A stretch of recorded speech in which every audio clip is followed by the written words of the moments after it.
एक डॉक्टर थे, नाम था मिस्टर चड्डा। लगभग 50 वर्ष की उम्र थी।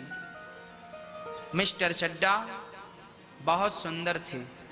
चूंकि डॉक्टर थे, जिंदगी कैसे जीनी है, क्या खाना है क्या नहीं खाना, अपने आप को फिट रखते थे, सुंदर थे, मेंटेन रखते थे अपने आप को। उनका एक बेटा भी था, नाम था देवांश चड्डा। बड़े सुंदर ढंग से अपना जीवन यापन करते थे। मिस्टर चड्डा की अपनी स्वयं की क्लिनिक थी।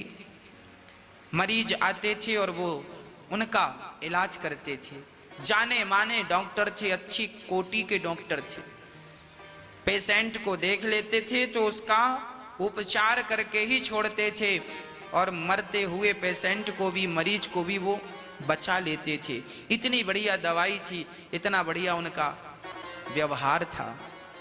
एक दिन की घटना, मिस्टर चड्डा अपने समय के बड़े पक्के थे। मुंशी प्रेमचंद जी लिख रहे हैं, मिस्टर चड्डा अपने टाइम के बड़े पक्के थे। 6 बजे क्लिनिक बंद करनी है, मतलब करनी है। उनका नियम था कि क्लिनिक बंद करके और वो गोल्फ का खेल खेलते थे। गोल्फ का खेल खेलते थे। अभी मिस्टर चड्डा अपनी दुकान का शटर गिरा ही रहे थे कि एक बूढ़ा सा व्यक्ति, सिर पे पगड़ी, फटा सा कुर्ता, फटी सी धोती, नंगे पांव, उसकी गोद में 8 वर्ष का एक नन्हा सा बालक था। दौड़ा दौड़ा आया, चड्डा साहब, डॉक्टर साहब, देखिए मेरे बच्चे को क्या हो गया है, ये बोल नहीं रहा है, इसकी जबान रुक गई है, अभी बढ़िया सा खेल रहा था, अचानक ना जाने क्या हुआ, बहुत बीमार हो गया है, शरीर बहुत गर्म है, जरा आप इसका इलाज कर दीजिए। मिस्टर चड्डा ने घड़ी देखी, भाई 6 बज गए हैं, मेरे खेलने का समय हो गया है, मुझे अपने आप को फिट भी तो रखना है, समय हो गया है, एक काम करना, तुम कल आना। वो गरीब आदमी गिड़गिड़ाने लगा, डॉक्टर साहब ऐसा मत कहिए साहब, मैं मर जाऊंगा, हम बुढ़ा बुढ़ी का इस बच्चे के सिवा कोई सहारा नहीं है, यदि रात को इसे कुछ हो गया, बहुत तेज बुखार है, शरीर बिल्कुल जल रहा है, डॉक्टर साहब रहम करो, अनाथ हो जाऊंगा, मेरा कोई सहारा नहीं है, हाथ पांव भी नहीं चलते, कोई कमा के 2 रोटी खिलाने वाला नहीं है, रहम कीजिए, इस बच्चे की रक्षा कीजिए, आप पे मुझे पूर्ण विश्वास है, आप इसकी रक्षा कर लेंगे। मिस्टर चड्डा ने कहा, समझ में नहीं आता, कह दिया ना कि कल देखूंगा, आज मेरे खेलने का वक्त है, मैं नहीं देख सकता। ये कहकर मिस्टर चड्डा अपनी गाड़ी में जाकर बैठ गए। वो बूढ़ा व्यक्ति बच्चे को लेकर गिड़गिड़ाता रहा, डॉक्टर साहब रुकिए, ये देखिए इसकी हालत देखिए, पता नहीं रात भर में क्या हो जाएगा। और वो गिड़गिड़ाता रहा, रोता रहा, पर मिस्टर चड्डा, डॉक्टर साहब अपनी गाड़ी पे बैठकर वहां से चल पड़े। वो बूढ़ा फिर भी गाड़ी की ओर एक टकटकी लगाकर देखता रहा कि शायद इनका हृदय पिघल जाए, शायद ये मेरे बच्चे की रक्षा करने आ जाए, शायद मेरे बच्चे की जान बच जाए, पर डॉक्टर साहब नहीं आए। मिस्टर चड्डा अपने घर की ओर रवाना हो गए। ये बूढ़ा व्यक्ति अपने बच्चे को लेकर वापस घर गया, और उस रात उस बच्चे ने दम तोड़ दिया। सही वक्त में उसे इलाज मिल जाता तो शायद उसकी जान बच जाती, पर मिस्टर चड्डा को तो गोल्फ का खेल खेलना था, समय के बड़े पक्के थे। उन्होंने कह दिया था कल आना, पर शायद वो छोटा सा बच्चा कल देख ना पाया, उसके जीवन का, उस बुढ़ा और बुढ़ी के जीवन का वो चिराग सदा सदा के लिए बुझ गया। समय गुजरा, मिस्टर चड्डा का बेटा था, आज उसकी 20 वर्ष पूरे हो गए थे और आज उसके 20 वर्ष जीवन के हो गए। 20वां जन्मोत्सव चल रहा था। मिस्टर चड्डा ने बड़ी सी पार्टी दी। डॉक्टर साहब हैं, पैसे वाले हैं, बड़े लोग हैं और अमीर लोगों के ख्याल अलग हैं। बड़ी पार्टी दी। मुंशी प्रेमचंद्र बढ़िया लिख रहे हैं कि मिस्टर चड्डा ने बड़ी सुंदर पार्टी दी। सब अमीरों को बुलाया, आज मेरे बेटे का जन्मदिन है, आओ। बड़ी बड़ी पार्टियां, बड़े सुंदर तरीके से लोगों को बुलाया, स्वागत किया। सबके स्वागत में मिस्टर चड्डा और उनका बेटा दोनों ही खड़े रहे और दोनों ने हाथ जोड़कर सबका स्वागत किया। आइए आइए। मिस्टर चड्डा का जो बेटा देवांश चड्डा था, उसे सांप पालने का बड़ा शौक था। जहरीले जहरीले नांगों को वो अपने वश में कर लेता था और जड़ी बूटी कहीं मिल जाए सो चाहे 2000 की हो चाहे 10,000 की लाता था और सांपों को पालने का बड़ा शौक था। मेहमानों का तांता लगा हुआ था। मेहमान आ रहे थे, कोई कुछ खा रहा है, कोई कुछ खा रहा है, कोई तारीफ कर रहा है। मिस्टर चड्डा आपने बहुत सुंदर मैनेजमेंट किया, वाह कितना सुंदर वातावरण है। तभी देवांश के दोस्त आए और उन्होंने कहा, देवांश आज हम तुम्हारे सर्पों को देखना, नागों को देखना चाहते हैं। उसने कहा, रात्रि का वक्त है, सांप अभी अंदर हैं और अभी दिखाना ठीक नहीं है, अभी हम नहीं दिखा सकते आपको। तो एक दूसरे मित्र ने ताना मारते हुए कहा, हाँ हाँ हमें लगता है तुम सांपों को पालते जरूर होगे पर उनके जहर के दांत तोड़ देते होगे। देवांश को यह बात बड़ी बुरी लगी। उन्होंने कहा, ना हम दांत नहीं तोड़ते, हम तो साबुत जैसे सर्प है प्रकृति में वैसे के वैसे पालते हैं। तो दूसरे ने कहा, हम बिना देखे कैसे मान लें, अब तो बात शान की आ गई, नहीं दिखाते तो मित्रों को यह लगेगा कि दांत तोड़ के सांप पालता है। उसका पारा चढ़ गया, चलो हम तुम्हें दिखाते हैं। रात्रि का वक्त था, एक काले से नाग को उसने पकड़ा। अच्छा, नागों का स्वभाव होता है कि यदि नागों को यह पता चल जाए कि हमें इस व्यक्ति से खतरा नहीं है तो उस व्यक्ति को कभी हानि नहीं पहुंचाता। सर्प डंक तब मारता है, काटता तब है जब उसे ये लगता है कि इस व्यक्ति से हमें खतरा है। पर उस एक काले से नाग को पकड़ा और उसका मुंह बहुत तेज दबाया, कस के दबाकर उसका मुंह खोला और अपने मित्रों को दिखाया, देखो इसके दांत हैं ना, जहरीले दांत। सारे मित्र चौकन्ने रह गए, चौंक गए, अरे ये तो सचमुच काला नाग है और इसका डसा हुआ पानी भी नहीं मांगता, इतना खतरनाक सांप है। मित्र देखकर समझ गए कि ये सच्ची का सांपों का प्रेमी व्यक्ति है, पर वो मित्र तो डर के मारे बाहर निकल गए।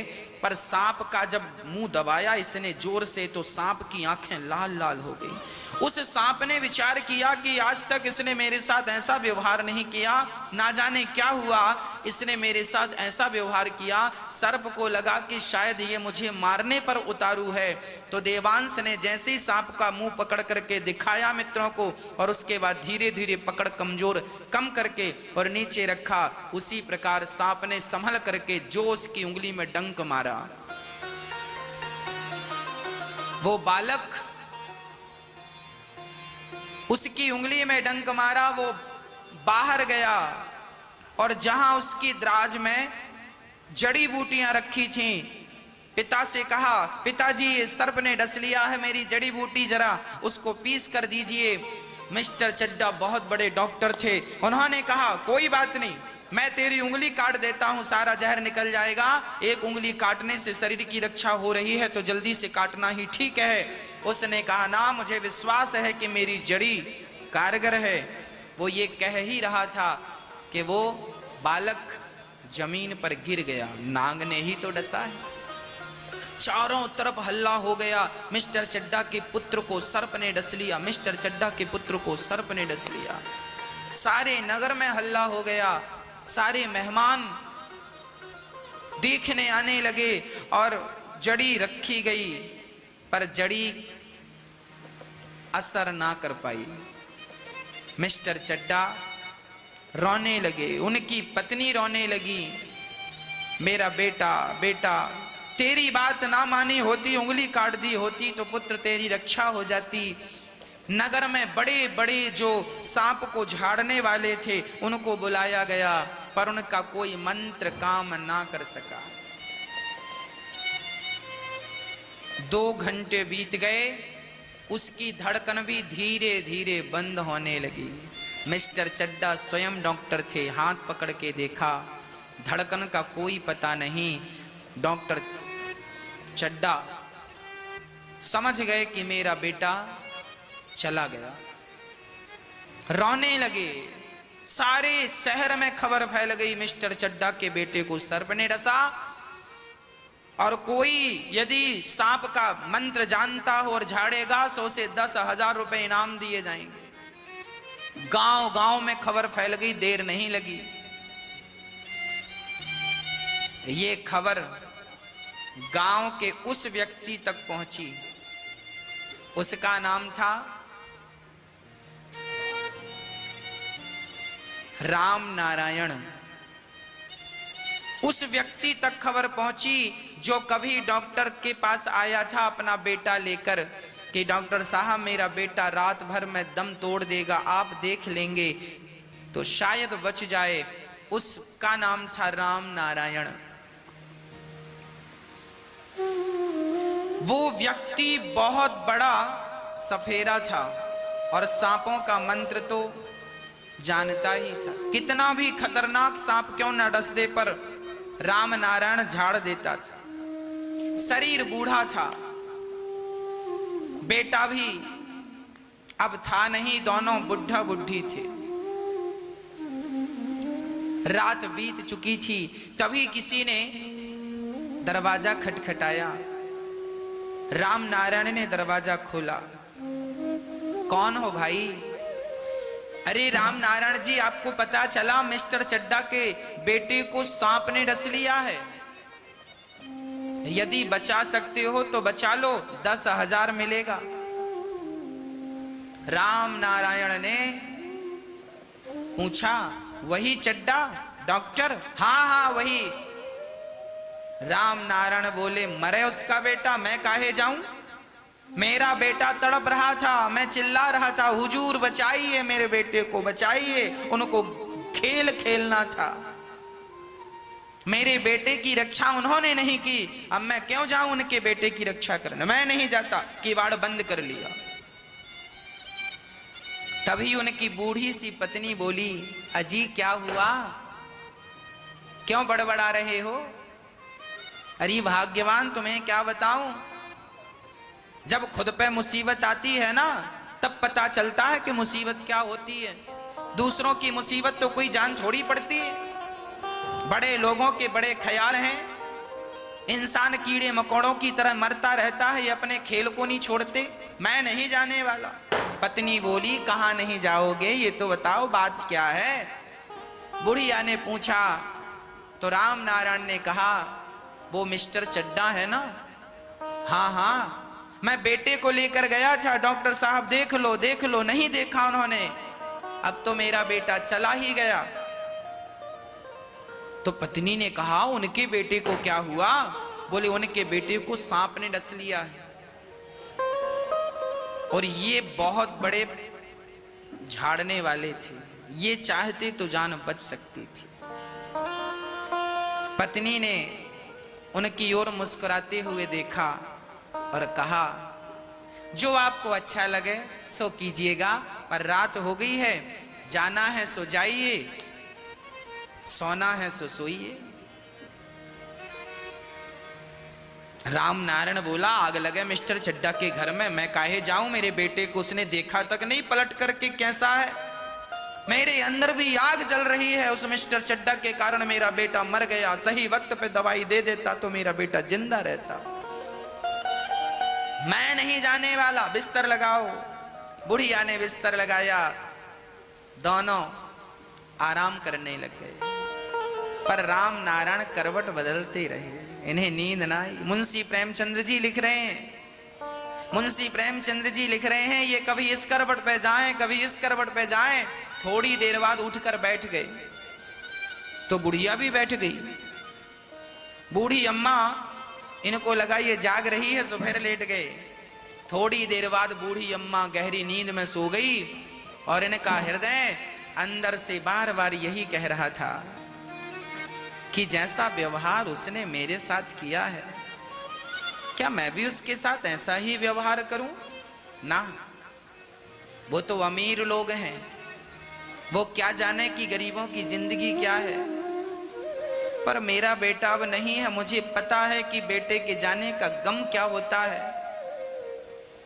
मिस्टर चड्डा का बेटा मर जाएगा तो मिस्टर चड्डा बहुत दुखी होंगे, यदि मेरे कारण जिंदगी बच सकती है, ये वो अपने आप से बात कर रहा है, राम नारायण अपने आप से बात कर रहा है, लेटे लेटे, क्या करूं क्या करूं, उसकी आत्मा गवाह दे रही थी, जवाब दे रही थी, जा। उसने देखा डोकरी सो गई है, लाठी उठाया, दरवाजा धीरे से खोला, दरवाजा बाहर से बंद किया, चलता गया चलता गया चलता गया, मिस्टर चड्डा के घर के पास पहुंचा, बड़ी तेज गति से चला, चलते चलते 20 मिनट हो गए, रोशनी दिखने लगी, सारे मेहमान जा चुके थे, तभी वो बूढ़ा आदमी मिस्टर चड्डा के घर पहुंच गया। मिस्टर चड्डा बाहर ही खड़े थे, मिस्टर चड्डा को लगा कि शायद कोई मरीज घर में आया है।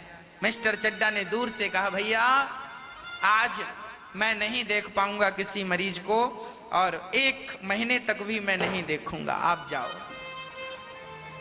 उस बूढ़े राम नारायण ने कहा, मिस्टर चड्डा, मैंने सुना है आपके बेटे को सांप ने डस लिया। हाँ हाँ, पर आपका परिचय, आप कौन? मेरा सामान्य परिचय है। उसने अपना परिचय नहीं दिया कि तुमने मेरे साथ क्या किया, मैं क्या करने आया हूं। वो गया, बोले मुझे एक बार अपना बेटा दिखा दो, यदि भगवान चाहेंगे तो खड़ा हो जाएगा। गए, राम नारायण नब्ज पकड़ी, चड्डा घबराने की जरूरत नहीं, सांप बहुत जहरीला था, पर फिर भी अभी इसके प्राण शेष हैं। पानी भरवा भरवा करके उसे ठंडे पानी से नहलाया, और जो मंत्र पढ़ा, इसका जीवन का जो अनुभव था, मंत्र पढ़ा, मंत्र पढ़ पढ़ के सारा जहर उतार दिया, और मिस्टर चड्डा का बेटा देखते ही देखते उठ करके बैठ गया। अब बेटा बैठा, सारे लोग बच्चे को गले लगाने में, खुशियां मनाने में व्यस्त थे। तब तक नारायण को, राम नारायण जी को समय मिला, तुरंत भाग गए घर, और दरवाजा खोलकर ज्यों की त्यों सो गए।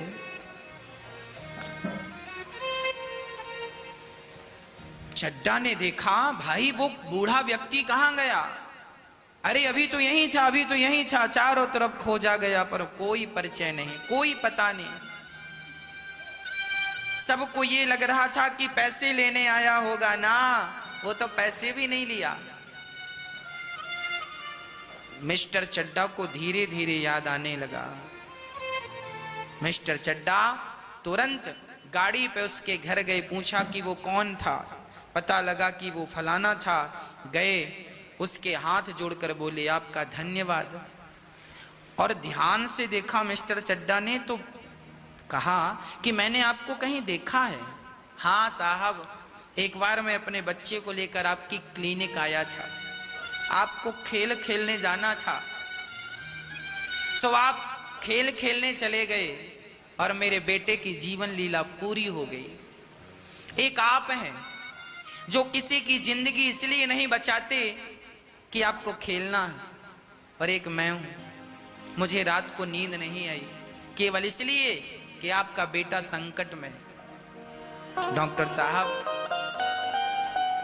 यदि ईश्वर ने आपको कोई गुण दिया है, कोई योग्यता दी है, और यदि आपका वो गुण, आपका वो टैलेंट, आपकी वो योग्यता किसी की जान बचाने के काम आ जाए, तो समझ लेना कि आपकी वो विद्या फलीभूत हो गई। और आपकी विद्या किसी के काम ना आए तो केवल भार है, बोझा लेके घूम रहे हो, ये केवल भार है, बोझ है। बस मेरी माँ डॉक्टर साहब की आंखों में झरझर आंसू गिर रहे थे। मैं आपका किस मुंह से शुक्रिया अदा करूं, किस मुंह से धन्यवाद दूं। जिस डॉक्टर ने इनके बेटे की जान नहीं बचाई, वो बिना बुलाए आधी रात को इनके बेटे की जान, इंसानियत कभी ना भुलाइएगा, कभी ना भुलाइएगा। मुंशी प्रेमचंद्र इस कहानी के पीछे यही कहना चाहते हैं, किसी भी हाल में, किसी भी स्थिति में, किसी भी परिस्थिति में आप अपनी इंसानियत का परिचय देना मत भूलिएगा, कभी मत भूलिएगा। डॉक्टर साहब का बेटा तो खड़ा हो गया, और उनके हृदय में एक अजब सी उथल पुथल चल रही थी। क्यों मैंने इनके पुत्र की रक्षा नहीं की, क्यों मैंने इनके पुत्र की रक्षा नहीं की, क्यों मैंने अपनी इंसानियत का परिचय, मैं क्यों इतना निर्दयी हो गया कि मैंने तड़पते हुए पिता के हृदय को ना देखा, उस पुत्र की रक्षा ना की। जमीन पे माथा रख के डॉक्टर साहब माफी मांगने लगे, यदि आप मुझे माफ कर देंगे तो विधाता मुझे माफ कर देगा।